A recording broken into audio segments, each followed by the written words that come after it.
এই বছরটা আসিল ফেরাউনের দল থেকে যে ছেলে সন্তান যতগুলো হইবা সবরে মারি লইবার লাগি।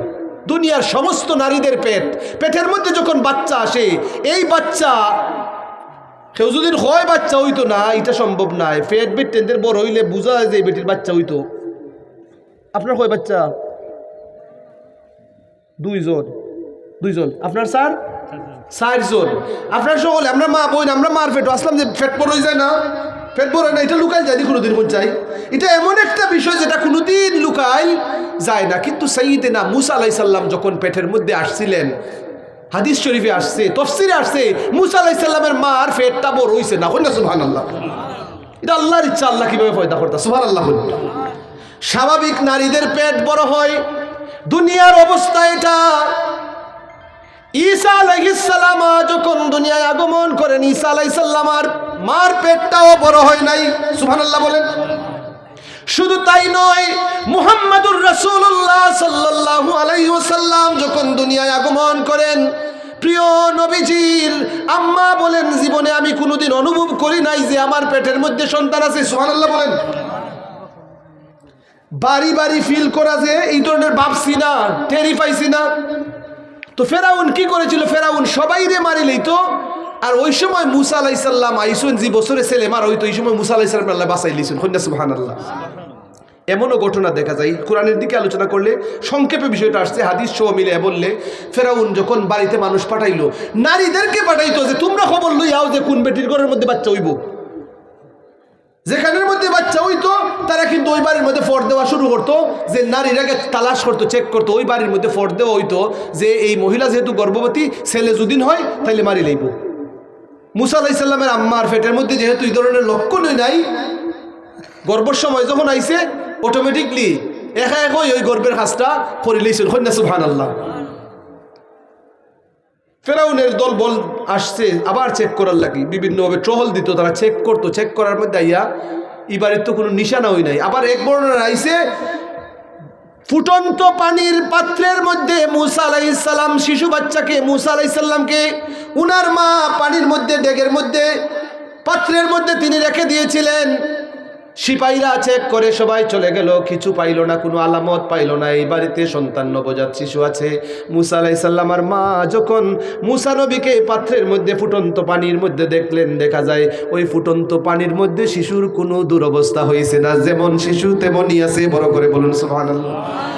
তিনি কেনই বা এই কাজ করতে গেলেন? কোনো মা এমন আছে যে জ্বলন্ত কয়লাতে বা ফুটন্ত পানিতে সন্তানকে দিবে না, কিন্তু তিনি ভাবলেন যে যাই হোক না কেন আমার সন্তানকে আমি অন্ততপক্ষে আমার চোখের সামনে এভাবে হত্যা করে মেরে ফেলা হোক সেটা সইতে পারবো না। কিছু সময়ের যদি রাখিও দেই, যদি একটু জ্বলেও যায়, তাহলে তো আমি অন্ততপক্ষে একটু সেবা নিয়ে আমার এই বাচ্চাটাকে, অসুস্থ হলেও আমি তার সেবা নিতে পারবো, তাকে দেখতে পারবো। হাজিরিন, সিপাহীরা চলে গেলেন। আল্লাহ রাব্বুল আলামিন বলেন, ফিরআউন ছিল এই ধরনের মানুষ।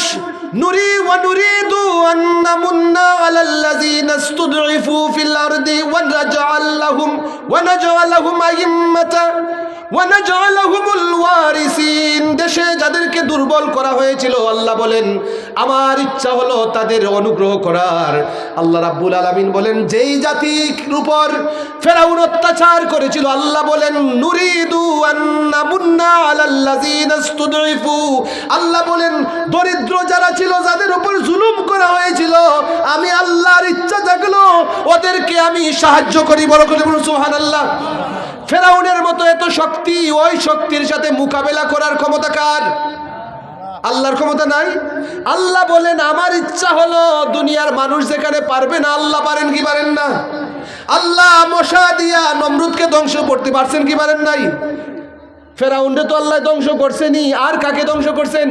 ইতিহাস আপনি যাচাই করেন, ইতিহাস দেখেন। আল্লাহ রাব্বুল আলামিন যখন ইচ্ছা, আল্লাহ রাব্বুল আলামিন যত শক্তিশালী যারাই ছিল, আল্লাহ রাব্বুল আলামিন মহাশক্তিদেরকে যারা অন্যায় করেছে, জুলুম করেছে, তাদেরকে মশা দিয়েও আল্লাহ রাব্বুল আলামিন হেদায়েত দান করেছেন, ধ্বংস করে দিয়েছেন। কথা বলেন ঠিক কিনা?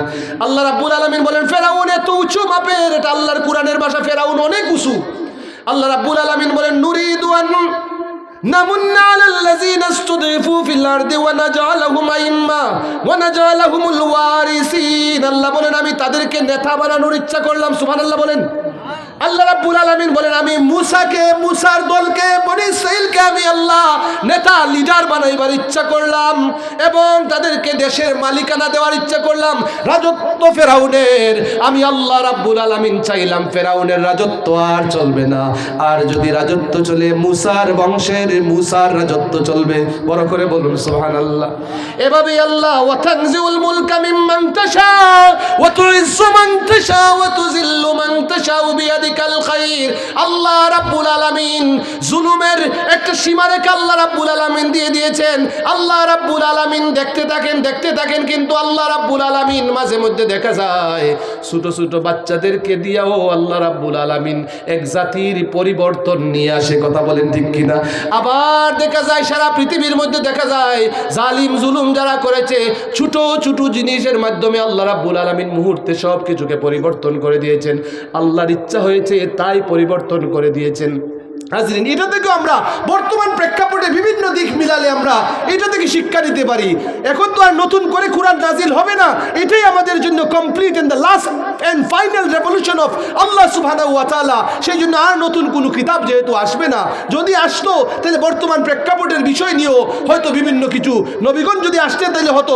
যেহেতু নবী আসা বন্ধ, আখিরি নবী সাইয়্যিদুল মুরসালিন খাতামুন নবিয়্যিন রাহমাতুল লিল আলামিন নবী যেহেতু শেষ নবী, এই কিতাবও শেষ কিতাব, এটা থেকে আমরা শিক্ষা গ্রহণ করতে হবে। আল্লাহ রাব্বুল আলামিন পরবর্তীতে বলেন ওয়ানুমাক্কিন লাহুম ফিল আরদি ওয়ানুরিয়া ফিরআউনা ওয়া হামানা ওয়া জুনুদাহুমা মিনহুম মা কানু ইয়াহযারুন। আল্লাহ বলেন এবং তাদেরকে দেশের ক্ষমতা আসীন করার এবং ফেরাউন ও হামান তাদের সৈন্যবাহিনীকে তা দেখিয়ে দেয়ার যা তারা সেই দুর্বল দলের তরফ থেকে আশঙ্কা করত। আমি আল্লাহ রাব্বুল আলামিন ফেরাউনকে এবং হামানকে এবং তার সৈন্যদেরকে দেখানোর জন্যই আমি আল্লাহ ইচ্ছে করলাম মুসাকে এবং মুসার বংশের মানুষকে আমি এই মিশরের সকলের সব কিছুর রাজত্ব, ফিলিস্তিন সব কিছুর রাজত্ব আমি তাদেরকে দিব। আমি আল্লাহ ইচ্ছে করলাম যে ওই জালিমদেরকে দেখাই। বড় করে বলুন সুবহানাল্লাহ। ওয়াউহাইনা ইলা উম্মি মুসা, আল্লাহ বলেন আমি ওহী নাজিল করলাম মুসা নবীর মায়ের কাছে। সুবহানাল্লাহ বলেন। মুসা নবীর মার কাছে আল্লাহ প্রত্যাদেশ দিলেন। এখন ওই ওহির ব্যাপারটা আমি আর বিশ্লেষণে যাইতেছি না। নবীদের কাছে ওহি আসে, নবীদের কাছে কি আসে? ওহি আসে। এখন আল্লাহ বলেন ওয়াউহাইনা ইলা উম্মি মুসা, আমি মুসার আম্মার কাছে ওহি নাজিল করলাম। তিনি তো নবী নন, কোনো মহিলা নবী আসেননি, কোনো মহিলা নবী হইছেননি জীবনে। মহিলা নবী হইতে পারেন না। মহিলা কোনোদিন মসজিদের ইমাম সাহেব হইতে পারবানি, ইমাম সাহেব হইতা পারতা নাই। মহিলারা নবী হইতে পারবানি, নবী হইতা পারতা নাই। কিন্তু মুসা আলাইহিস সালামের মার ব্যাপারে আল্লাহ হইতেছেন যে আমি মুসা আলাইহিস সালাম আর মুসার মায়ের কাছে আমি উম্মে মুসার কাছে আমি ওহি নাজিল করলাম। এটার বিশ্লেষণ আমরা যাব না। ওই ওহিটা কোন ধরনের ছিল, নবীদের কাছে যে ওহি আসা এই ধরনের নয়।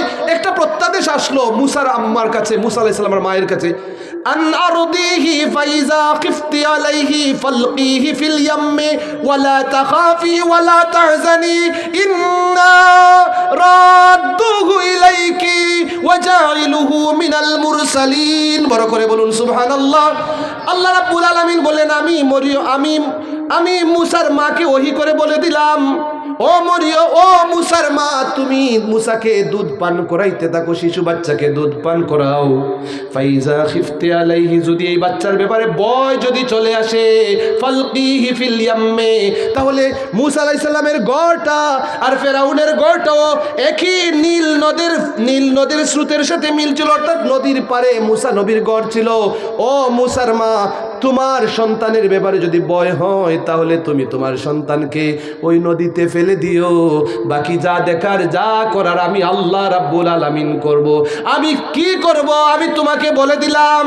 ইন্না রাদ্দুহু ইলাইকে, আমি আল্লাহ তোমার সন্তানকে তোমার কাছে তাড়াতাড়ি ফিরিয়ে দিব। সুবহানাল্লাহ বলেন।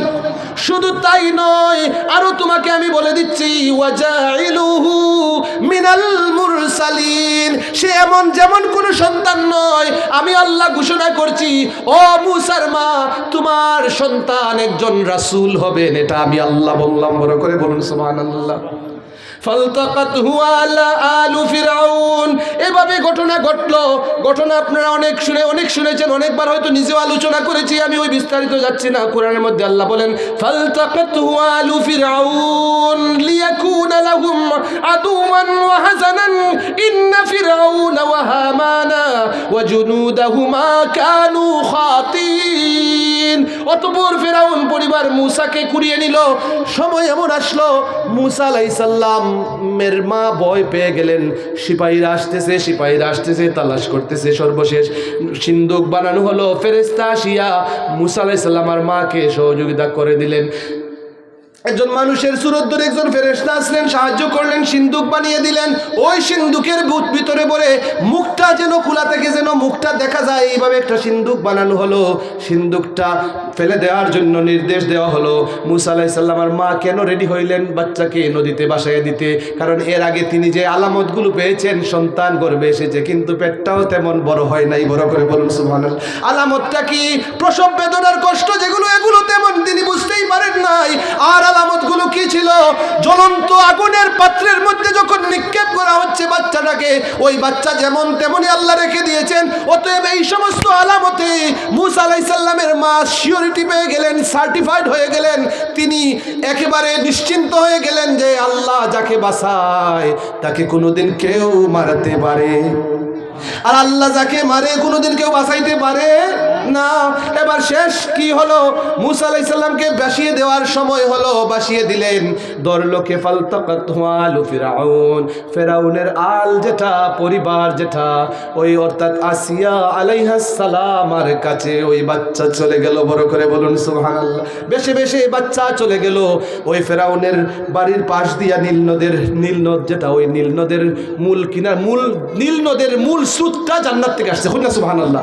জান্নাতের সাথে নীল নদের সম্পর্ক, নীল নদীর সম্পর্কটা লিখে জান্নাতের যে নহর যেগুলো আছে জান্নাতীরা পাইবে, এটার গুড়া থেকে এই নীল নদটা প্রবাহিত হচ্ছে। ওয়াকালাত ইমরাতু ফিরআউন কুররাতু আইনি লি ওয়া লাকা লা তাকতুলহু আসা আন ইয়ানফানা আও নাত্তাখিদাহু ওয়ালাদা ওয়া হুম লা ইয়াশউরুন। মূসা আলাইহিস সালামকে বাচ্চাকে পেয়ে এবার শিশু বাচ্চাটাকে নিয়ে ফেরাউনের কাছে যখন উপস্থাপন করা হলো, ফেরাউনের কাছে উপস্থাপন করার পর ফেরাউন তো মেরে ফেলবে। ফেরাউন কি করবে? মেরে ফেলবে। কিন্তু আসিয়ার দিকে তাকাইয়া আসিয়া যখন বললেন, ও আমার স্বামী, ও ফেরাউন, কুররাতু আইনিন লি ওয়া লাকা, এই বাচ্চাই আমরার সুখের শান্তি। সুবহানাল্লাহ বলেন। এই বাচ্চাই তো আমাদের সুখের শান্তি। লা তাকতুলুহু, এই বাচ্চাকে তুমি কতল করিও না। আসা আইয়ানফানা আও নাত্তাখিদাহু ওয়ালাদা, এই বাচ্চা আমাদের কাজে আসতে পারে, এই বাচ্চাকে আমরা নিজেদের সন্তান হিসেবে লালন করতে পারি। বড় করে বলুন সুবহানাল্লাহ। মুসা নবীর ঘটনা দেখেন আর ইউসুফ আলাইহিস সালামের ঘটনা দেখেন। ইউসুফ আলাইহিস সালামকে একজন পুরুষ পান, পুরুষ নিয়ে নারীর কাছে দেন, জুলাইখার কাছে দেন। জুলাইখা, এই বাচ্চাকে তুমি লালন পালন করো, এই বাচ্চাকে তোমার কাছে দিলাম, ওই বাচ্চা আমাদের কাজে আসবে। আর ওইদিকে সাইয়্যিদিনা মূসা আলাইহিস সালামকে পেয়ে একজন নারী নিয়া দেন মূসা নবীকে ফেরা পুরুষের হাতে। সুবহানাল্লাহ বলেন। দুই নবীর ঘটনা দেখেন, দুই ধরনের। অর্থাৎ দিকগুলো যদি একটু কম্পেয়ার করেন, এইখানে ঘটনা হয়েছে, ওইখানে ঘটনা হয়েছে পুরুষের দিক দিয়া, আর এখানে নারীর দিক দিয়া। ফেরাউনের কাছে যখন দেয়া হলো, ফেরাউনকেই যখন এইভাবে বললেন, ফেরাউনও সর্বশেষ মেনে নিল। বিভিন্ন পরীক্ষা হলো। ওয়াসবাহা ফুয়াদু উম্মি মূসা ফারিগান ইন কাদাত লাতুবদি বিহি লাউলা আরবাতনা আলা কলবিহা লিতাকুনা মিনাল মুমিনিন ওয়া ক্বালাত লিউখতিহি কুসসিহি ফাবাসুরাত বিহি আন জুনুবিন ওয়া হুম লা ইয়াশউরুন। মূসা নবীকে বাসিয়ে দিলেন। মূসা নবীর এক বোন ছিলেন। মূসা নবীর মা তার মেয়েকে বলে দিলেন, যাও মাগো মা, তুমি ওই সিন্দুকের সাথে সাথে তুমি যাইবা, নদীর পার দিয়ে যাইবা, কেউ যেন টের পায় না, কেউ যেন বুঝতে পারে না যে সিন্দুকের সাথে তোমার কোনো সম্পর্ক আছে। মূসা আলাইহিস সালামের বোন সিন্দুককে এইভাবে বাসিয়ে যখন দেওয়া হচ্ছিল সব কিছু দেখে দেখে তিনি দেখলেন যে ওই সিন্দুকটা জায়গা নিয়েছে কোথায়? জায়গা নিয়েছে ফেরাউনের রাজপ্রাসাদের এখানে, ফেরাউনের কাছে যাইয়া ওই বাচ্চাটা নিরাপদে যাইয়া ফেরাউনের স্ত্রী আসিয়ার কাছে পৌঁছেছে। দুধ পান করাইতে হবে কি হবে না? ফেরাউনের রাজপ্রাসাদে যখন যাওয়া হলো, মুসা নবী কারো দুধ পান করেন না, সুবহানাল্লাহ বলেন। আলোচনা হচ্ছে যে এই বাচ্চা তো মারা যাবে, এত সুন্দর বাচ্চা, মুসা নবীর মতো সুন্দর ওই যুগের মধ্যে আর কোনো মানুষ নাই, সুবহানাল্লাহ বলেন। ইউসুফ নবী যখন আসছিলেন, ইউসুফ নবীর মতো সুন্দর আর কোনো মানুষ নাই, সুবহানাল্লাহ বলেন। হাজিরিন, জিজ্ঞেস করতে চাই মুসা নবীর রং কি ছিল? ইউসুফ নবীর রং ফর্সা ধরনের সুন্দর, যেটা মুসা নবীর রং যদিও ফর্সা ধরনের নাই, শ্যামলা ধরনের, কিন্তু সেটা আরো বেশি সুন্দর। বড় করে বলুন সুবহানাল্লাহ। সুন্দর শুধু সাদাই না রে, সুন্দর কালোতেও সুন্দর পাওয়া যায়। কথা বলেন ঠিক কিনা?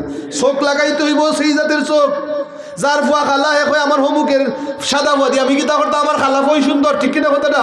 সুন্দর আলাদা জিনিস। কারো কাছে যদি কাউকে সুন্দর লেগে যায়, সে মনে করে তার ওই টেরা চোখওয়ালা নারীটাই বেশি সুন্দর, মনে করে না যে আমার ইগু টেরা হয়েছে দেখি দিয়েছে, ইগুই আমার সপ্তাহ, সুবহানাল্লাহ করি না। তো সুন্দর আসলে কিন্তু বোঝানোর মতন কোনো কোয়ালিটি নাই, এক একজনের কাছে এক এক সুন্দর। আপনারা এই চোখ দিয়া লাইলিয়ার মজনু গল্প শুনছেন আপনারা? লাইলি মজনু শুনছেন গল্পটা? লাইলিয়ার মজনুর অবস্থা আছিল এখন এমন আছিল যে লাইলিরে জিকানো হয়েছে, ও লাইলি তুই যে মজনু লাগি পাগল হইছ, বিষয়টা কি তা? এরকম আমরা দেশও বহুত লাইলি মজনু প্রত্যেক দিনই পাগল থাকি, আছে না এরকম? বহুত লাইলি মজনু আছে না? শিরি ফরাদ আসেন না নি? হ্যাঁ, আমি তো আছি একজন। তো লাইলি মজনু, মনসুর আল্লাহের ঘটনা বলেন, শিরি ফরহাদের ঘটনা বলেন, ওই ধরনের অনেক পাগল টাগল আছে কিনা? আছে না বহুত? হাজিরিন, লক্ষ্য করেন, লাইলিকে বলা হয়েছিল তুমি মজনুর জন্য এত পাগল কেন? মজনুকে বলা হয়েছিল ও মজনু তুমি লাইলির জন্য এত পাগল কেন? লাইলির জবাব একটা, তোমরা বুঝবা কিরে, আমি তার মধ্যে যা দেখেছি, আমি লাইলির চোখ বানাও, তাইলে তুমি মজনু কি বুঝতে পারবা। সুবহানাল্লাহ। ওরে তুমি লাইলির ব্যাপারে কি বুঝবা? লাইলি কেমন তুমি কেমনে চিনবা? তুমি বলতেছো লাইলি কালো, তুমি বলতেছো লাইলি বেটে, তুমি বলতেছো লাইলি বেশি লম্বা, তুমি বলতেছো লাইলি এমন তেমন, তুমি কেমনে বুঝবা আমি কোন কারণে লাইলির প্রেমে পাগল হইছি? তুমি বুঝবা না, আগে আমি মজনুর চোখ লাগাও, তাইলে বুঝবা আমার লাইলি কেমন। সুবহানাল্লাহ। মজনু লাইলিকে দেখার জন্য পাগল থাকতো, লাইলির বাড়ির পাশে দিয়ে যাইতো, লাইলিকে দেখতো না, সে লাইলির বাড়ির পাশে যাইয়া তা আসমানের চাঁদের দিকে চাইতো। সুবহানাল্লাহ বলেন। মজনু লাইলি মজনুর জীবনে যদি পড়েন আপনি দেখবেন এই ঘটনাগুলো পাবেন। মানুষে বলতো, ওরে মজনু তোর কি হয়েছে, এত পাগলামি করলে হইব নি, তুই তো লাইলির জীবনে দেখোস না, একবার দেখা বুঝি তুই অত পাগল হইছ। সুবহানাল্লাহ বলেন। ব্যাড কোনো রিলেশন নাই, অসৎ কোনো সম্পর্ক নাই, দেখা সাক্ষাৎ নাই, মিলামিশাও নাই, চলাফেরা নাই, হাতে ধরাও নাই, সুমাসুমিও নাই, কিচ্ছু নাই, কিন্তু ইতিহাস হয়ে আছে তারা। সুবহানাল্লাহ বলেন। একজন আরেকজনকে দেখে না, কোনোদিন দেখতেও পারে নাই, এমন সুযোগও হয় নাই। লাইট কি হইছে? সুবহানাল্লাহ ওয়ালহামদুলিল্লাহ।